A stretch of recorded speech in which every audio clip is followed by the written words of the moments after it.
the debt we want to collect. There are moments when something done against us does not feel small. A word spoken that cannot be unsaid. A betrayal that reaches deeper than we expected. A business matter handled unfairly. A family wound that lingers long after the moment has passed. A friend who knew enough to do better and did not. In those places, we do not have to invent the hurt. We do not have to exaggerate the offense. Something real was taken. Something real is owed. And because it is real, something in us begins to count. We replay the moment. We measure the loss. We feel the weight of what should have been and what never came. Sometimes we never say it aloud, but we carry it quietly in the heart like an unpaid account. We may never seize anyone by the throat, but inwardly we know the demand well enough. Pay me what you owe me. That day, Peter came to Jesus with a question that sounds familiar because it is our question too. Then Peter came up and said to him, "Lord, how often will my brother sin against me and I forgive him? As many as 7 times. Matthew chapter 18, verse 21. It is not a foolish question. It is the kind of question wounded people ask. It rises when forgiveness begins to feel costly. How long do we keep doing this? At what point have we fulfilled our duty? When are we finally allowed to stop releasing the debt and begin collecting what is owed? Peter may have thought he was being generous. Jesus answered in a way that shattered the whole way of thinking. Jesus said to him, "I do not say to you 7 times, but 77 times. Matthew chapter 18, verse 22. Not because Jesus was giving Peter a bigger number to track, because Jesus was refusing the ledger altogether. Among those listening was a man who had been carrying Peter's question long before Peter spoke it aloud.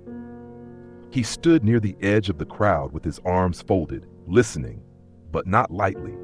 His mind was not empty as Jesus taught. It was crowded. A disagreement over money that had hardened into silence between him and a relative. A business matter that had left him feeling cheated, replaying the details again and again in his thoughts. A friend who had known enough to do better and still chose the path that cut deepest. None of it felt small. None of it felt imagined. Each wound had its own shape. Each one carried its own ache. And beneath them all was the same quiet insistence. This is owed to me. He had not yet done anything openly, but in his heart he had already begun arranging the accounts. What he would say, what he might demand, what he would no longer overlook. He did not think of it as revenge, only as truth brought into the light, only as debt finally collected. Then Jesus began to tell a story.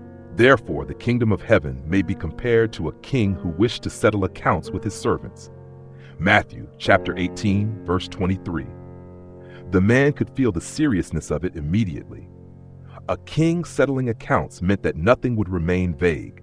Nothing would stay hidden. Everything would be brought into the light and measured for what it was. When he began to settle, one was brought to him who owed him 10,000 talents. Matthew chapter 18, verse 24. The number would have sounded staggering to anyone listening. This was not a difficult debt. It was an impossible one, crushing, unpayable, the kind of debt that swallows a life whole and still remains unpaid. And since he could not pay, his master ordered him to be sold, with his wife and children and all that he had, and payment to be made. Matthew chapter 18, verse 25. No one in the crowd would have struggled to understand that. The debt was real. The loss was real. The king was not pretending otherwise. So the servant fell on his knees, imploring him, "Have patience with me, and I will pay you everything." Matthew chapter 18, verse 26. The man listening could almost feel the desperation in the servant's voice. But even the plea itself sounded impossible. There was no real path back from a debt like this. No amount of time could make an unpayable account payable. And then Jesus took the story somewhere no one would have expected. And out of pity for him, the master of that servant released him and forgave him the debt. Matthew chapter 18, verse 27. Forgave it. The man in the crowd did not move when Jesus said it. He only stared ahead, as if the story itself had reached out and stopped him. A king had every right to collect a debt like that. No one listening would have questioned the justice of it. The account was true. The loss was real. Yet in a moment, the king chose not to hold the man beneath the full weight of what he owed. He released him, not because the debt had become smaller, not because it no longer mattered, but because mercy moved where collection had every right to stand. The man could feel the scale of it pressing against his chest. He knew what it was to want repayment. He knew what it was to rehearse the wrong and keep it warm in memory. But this mercy was of another kind entirely. It did not deny the debt. It swallowed it. Something about that mercy felt too large to move past quickly. But Jesus was not finished. But when that same servant went out, he found one of his fellow servants who owed him 100 denarii, and seizing him, he began to choke him, saying, "Pay what you owe." Matthew chapter 18, verse 28. The shock of it moved through the crowd. The second debt was smaller, yes, but it was not unreal. It was still money owed, still a true account, still a legitimate claim. Jesus was not telling a story in which one debt mattered and the other did not. He was telling a story in which both debts were real, and still something had gone terribly wrong in the heart of the servant who had just been forgiven. The fellow servant answered with words that should have sounded hauntingly familiar. So his fellow servant fell down and pleaded with him, "Have patience with me, and I will pay you." Matthew chapter 18, verse 29. The same posture, the same plea, the same cry for mercy, but not the same response. He refused and went and put him in prison until he should pay the debt. Matthew chapter 18, verse 30. Something tightened in the listener's chest as Jesus described the servant's hands around the other man's throat.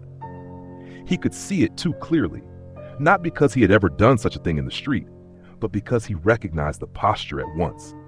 He had felt it in himself, in the tightening of his thoughts whenever the business matter returned, in the coldness that rose in him when the family wound surfaced again, in the way his friend's betrayal still lived close enough to the surface that one memory could bring the whole thing back with heat. He had not needed to seize anyone physically. He had been doing his own kind of choking in the heart. That was what unsettled him. Jesus was not telling him the debts against him were unreal. That was not the hard part. The family wound still ached. The business wrong was still unjust. The betrayal had not become less real while he stood there listening. Nothing in the story told him to call those things light. The hard part was something else. He was beginning to see what kind of man he was becoming while carrying those debts this way. When the other servants saw what had happened, they were greatly distressed, and the matter returned to the king. Then his master summoned him and said to him, "You wicked servant, I forgave you all that debt because you pleaded with me." Matthew chapter 18, verse 32. All that debt. The listener could feel the weight of those words, not because the smaller debt was fake, but because the servant had been forgiven something so impossibly great that to walk out still governed by collection revealed that mercy had not yet reached the deepest places in him. And should not you have had mercy on your fellow servant, as I had mercy on you? Matthew chapter 18, verse 33. As I had mercy on you, the word stayed with him.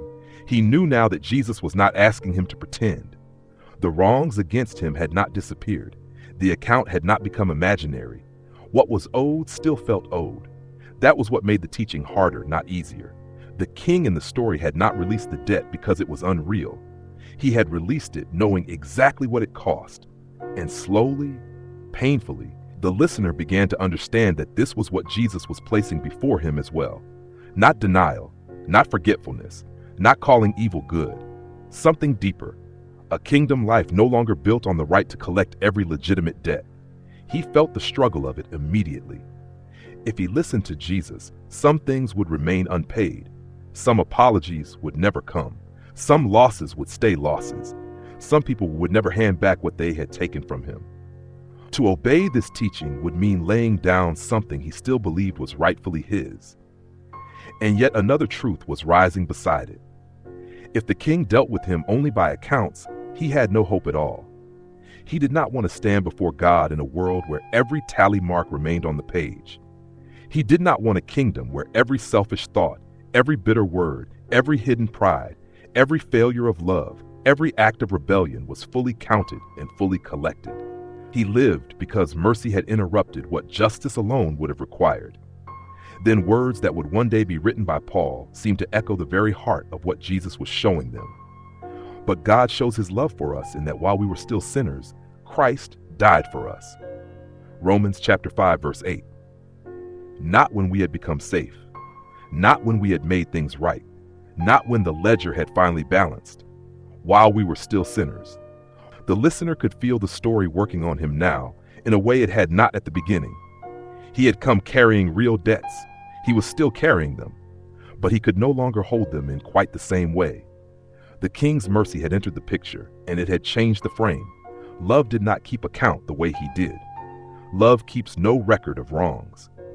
1 Corinthians chapter 13, verse 5. That did not mean love was blind. It did not mean wounds were unreal. It did not mean trust was restored in a moment, or that boundaries had no place. But it did mean that love refused to make its home in the ledger. Love refused to feed on collection. Love refused to let unpaid accounts become the shape of the soul. And that was what Jesus was pressing into him, not merely to receive mercy when he needed it, but to become the kind of man mercy would form. This was the way of the king. It felt costly. It felt exposing. It felt, in some quiet way, like dying. But it also felt like the doorway into a different kind of life. A life where he no longer needed to be ruled by every unpaid account. A life where grace did not remain an idea, but began to reshape the heart. A life where the mercy of God did not stop at his own release, but flowed outward into the places where he most wanted to collect. Peter had asked how many times. Jesus answered by showing him a kingdom where forgiveness is not sustained by what people deserve, but by the mercy we ourselves have received.